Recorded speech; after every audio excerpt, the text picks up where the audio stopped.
Indian evidence act. Evidence act নাম দিয়েই বুঝতে পারছেন সাক্ষী প্রমাণ। এবার ধরুন কি একটা মার্ডার কেস হলো, এখান থেকে দেখছি কেউ মারা গেছে কিন্তু সেখান থেকে কোনো আই উইটনেস নেই, কেউ চোখ থেকে দেখায়নি ইনসিডেন্টটা, তাহলে ওই কথাটা কতগুলো আমরা কি বিলিভেবল বা বিলিভেবল না?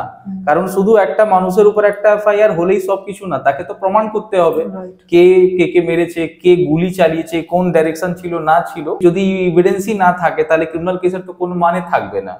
তাহলে ডেফিনেটলি ক্রিমিনাল ল যা আছে বেসিকলি, আরো তো আছে অনেকগুলো প্রসেস, জানতে গেলে আপনাকে সিআরপিসি পড়তে হবে, ক্রিমিনাল প্রসিজার কোড। আর এবার আপনি দেখবেন কি এই যা অপরাধ আছে, এই যা তার পানিশমেন্ট কত, আর কোনটা করলে কোনটা অপরাধ করে। ধরুন কি কাউকে আমরা যদি থপ্পড় মেরে দিলাম, এটা আইপিসি তে 323 চলে আসবে, ঠিক আছে? তাহলে যেটা আমরা করছি ইনলিগাল অ্যাক্ট বা যা আছে ওইটা আইপিসির মধ্যে, তার পানিশমেন্ট কত আইপিসি। এবার যদি এভিডেন্স নিয়ে আমরা যদি পড়তে চাই বা জানতে চাই তাহলে আমাদেরকে পড়তে হবে ইন্ডিয়ান এভিডেন্স অ্যাক্ট।